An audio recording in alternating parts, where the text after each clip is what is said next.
动态岛，我觉得它很聪明，可是它是一个充满智慧的妥协。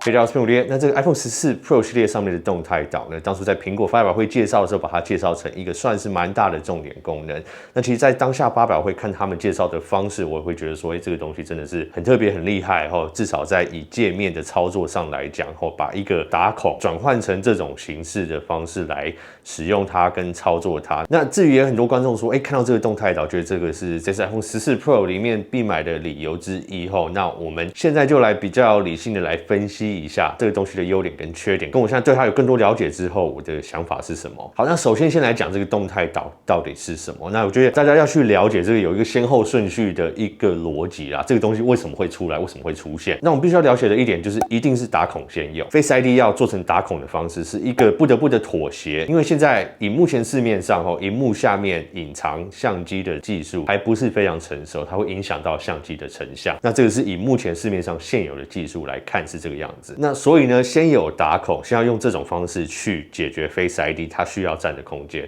那之后才有动态岛这种使用软体的界面来掩盖它、解决它，或者说更友善的利用这个空间的方式。所以呢，打孔不是为了有动态岛才硬打出来的，动态岛反而是为了这个打孔而生出来的一个东西。那它的发想、它的发明，就是为了去解决打孔存在的这个问题对界面上面的影响。OK， 好，那这个先后顺序搞清楚之后，它到底是什么？我们知道，在这个苹果 iPhone 14 Pro 上面，这个打孔算是蛮大一条嘛。那这种时候，如果它的存在感那么重的时候，要怎么样让它的存在感没有先前那么重呢？因为其实我们仔细去想，我们认真去想，相对先前的刘海是紧邻上面的萤幕这种对比下，其实它的存在感会更重。不管在你平常垂直的方式操作它，侧面的时候去看影片什么，它存在感就会更严重。那所以这种时候，他们发明出这个，在这个岛的周围去延伸出一些界面上面的应用。因为 OLED 的萤幕，当它的画素关掉的时候，它呈现的就是全黑。这个部分如果再跟这个打孔组合在一起的时候，看起来就会像是从这个打孔延伸出去的一个界面应用。那这种时候，我们视觉上就会有一个去骗过自己的感觉说，这个并不是一个打孔，它是一个显示资讯上面界面必要的存在哦。那我个人认为这是一个蛮聪明利用这个那么大的孔的一个方式。那苹果用的方式呢，上面可以显示一些你现在正在使用 App 的一些资讯。那更尤其就是很多可以在背景里面运行的这些 App， 比如说听音乐的时候，你如果现在跳到桌面或者其他 App 去使用的时候，你上面还是可以看到这些听音乐的这些图示啊，或可能秒数啊，到时候怎么去应用，他们随时可以再去改。那所以就是很多现在这种可以在背景运行的 App， 可以把它隐藏到这个上面。那或是有一些小通知跳出来的时候，它也可以把它隐藏在这个上面。以目前来讲是比较多第一方苹果自己软体的应用。那如果更长期来讲的话，苹果有展示出啊，像是你在看比赛，两个球队的比分可以显示在上面。那或者说你叫 Uber， 那它现在离你多远，这些图示也可以显示在上面。所以加入更多第三方的软体资源之后，它所可以应用的范围就会越来越广。OK， 那我们现在来讲它的优点。那我先给它下的定论就是，它在一个最不完美的状况下，做出一个算是最完美的解决。那这个是有先后顺序的，我并不是说它是一个完美的一个界面呈现方式。先有一个很大的妥协，需要打一个那么大的孔，才为了这样的妥协去想出一个解决它的办法。那我必须说呢，这不得不佩服苹果这个软体设计的功力哦。那在界面上面想出这样融合的方式哦，结合 OLED 萤幕这个关掉像素变成黑像素的这种方式，结合在动态岛里面，让它感觉那一块完全就是为了显示资讯而存在。那我觉得以这些通知啊，或者一些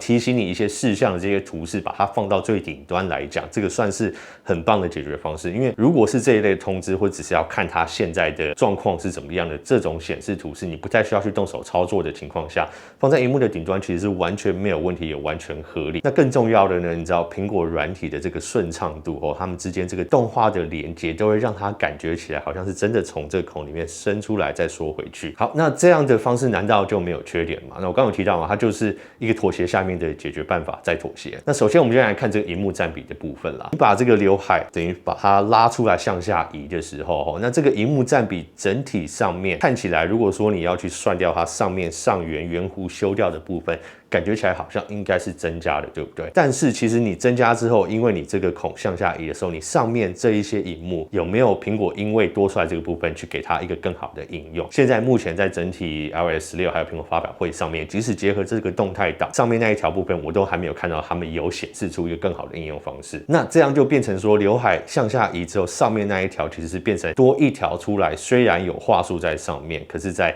整体萤幕占比使用上，并没有因为这样而变多，反而这样因为而减少。那举例像我现在自己拍的影片，我尽量都剪成2:1的比例。那只要你不去做任何的收放，它跟刘海就是完全切平，就不会去挡到，不会让你看到刘海的这种感觉。但现在这个打孔又向外推了一点，那势必我可能萤幕的比例上又要再更改，向内再溃缩了一点。那或者是我就完全不管它，把它整个做满。但这种时候，这个打孔的存在感就会非常非常的明显。所以我要么选择填满，让大家看到这个打孔非常清楚看到它的存在，或是把我萤幕左右比例又再向内缩了一点。你们看到的萤幕的可视范围其实又再更缩小了一点点。那在另外一部分像是玩手游啦，我常看海牛直播玩传说那我就看他那个画面，我就在想说，这个动态岛到底会不会因为这样它的操作界面左右操作的界面必须要为了这个在做调整？我们去想说，很多时候当然说很多游戏因为苹果的用户大，他们都会针对苹果的界面去做调整。但是当这个动态岛是比先前刘海还向外推的时候，那它实际上所占到的操作画面，或是你可以看到的画面，其实会挡掉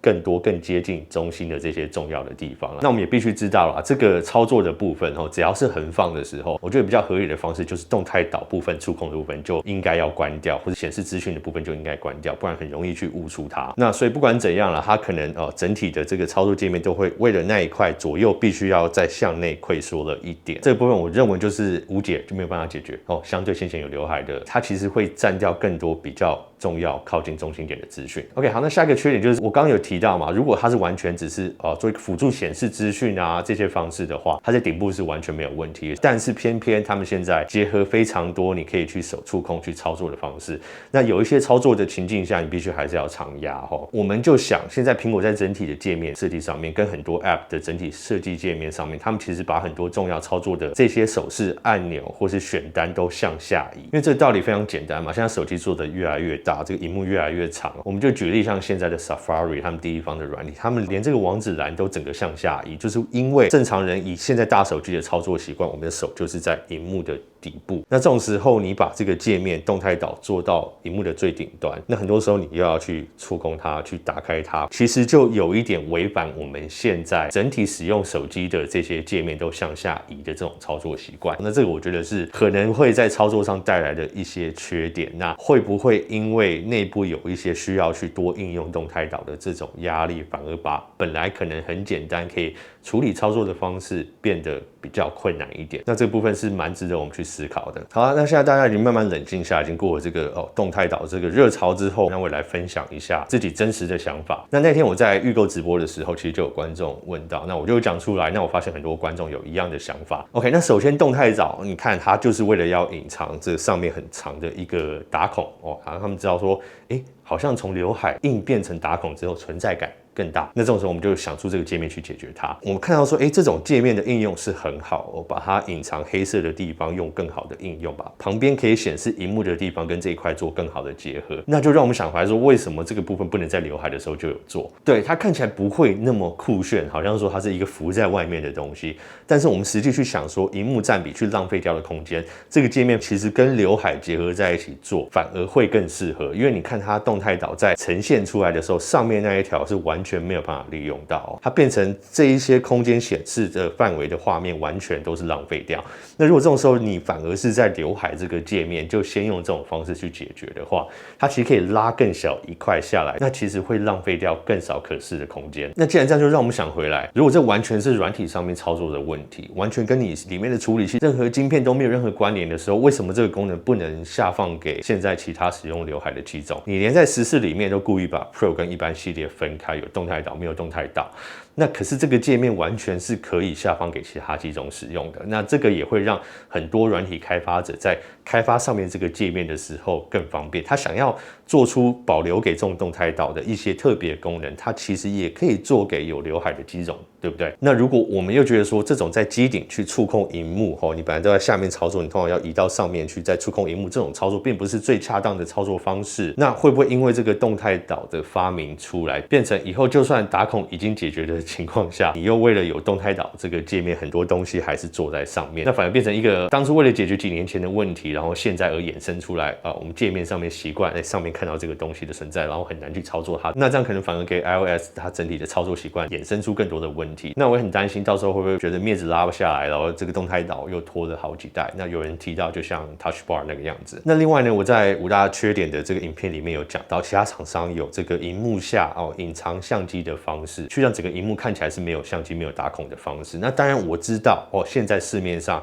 有这类技术的，他们在前置镜头的画质表现都没有办法到很好，那很自然的苹果就不会选这种方式去隐藏它的相机打孔。我知道这一点，但是我们要想想当年 iPhone 在推出的时候，它并不是把一些现在市面上智慧型手机都有的功能整合起来变得很厉害，才有 iPhone 出来。iPhone 当初出来造成那么大的震撼的原因，是因为它突破了许多这个重要性的，不管是软体跟硬体技术的结合。那其实在当年要做出这种革命是需要非常大的勇气，同时呢也是非常大的赌注，但是换来就是现在的成功。然后 iPhone 也定义了整个世界智慧型手机应该往什么方向走。那近年来呢，这一部分的勇气在苹果上面商品就几乎都看不到。那比较讽刺的一点就是说，现在的苹果对比当年的苹果，其实拥有千百倍的资源，所以其实更有本钱去做这样的赌注跟这样的革命。那根本也不用干预说现在市场上这种技术还没有普及，所以我们就也不跟着做的这种情况。那这个是我觉得在近年来苹果比较没有看到。所以为什么我觉得针对打孔这一点，我在讲的并不是说苹果应该使用市面上现有的打孔技术让前置镜头的画质不好。我期待的是苹果应该是第一个做出来，我可以把镜头跟 Face ID 隐藏在萤幕下，但是又不影响画质的这家公司。那我会有这样的期待，并不是说我期待苹果就是突然超前别人10年或什么，那只是目前现在萤幕下这种镜头方式都有了，我希望你赢人家个1-2年，做出一个让我们赞叹一下苹果要移除刘海的时候，就是整个萤幕全部让你看到，然后把 Face ID 什么全部隐藏在萤幕下面，让我们有这一方面的赞叹，才觉得说等刘海移除那么多年终于跳到下一个新设计的时候，是因为苹果真的在做了一个最好的准备，而不是就只是把这个孔向下移而已，然后做出动态岛这种方式。那当然也是很好，我一直说我很赞叹他们软体工程师解决问题的这个方式只是在这个技术面上面突破后，我更期待看到更勇敢、更勇于去突破，像是当年 iPhone 那样的苹果。OK， 好，那这个就大致上我的想法，可能有点讲远了。那就看事情就是这样，它有它的优点它有它做厉害的地方，但是没有事情是完美的，我们也要去反思出这样会不会造成什么问题。 OK， 好，那大家有什么想法的话，都欢迎在下面分享你们的看法，反正大家就是一起讨论。我们大家都是很喜欢苹果这个品牌嘛，那你们有什么想要分享，或者觉得说更好的解决方式的话，都欢迎大家一起提出来。 OK， 好，那今天的影片就先到这边，我是苹果爹，我们下次影片见，拜。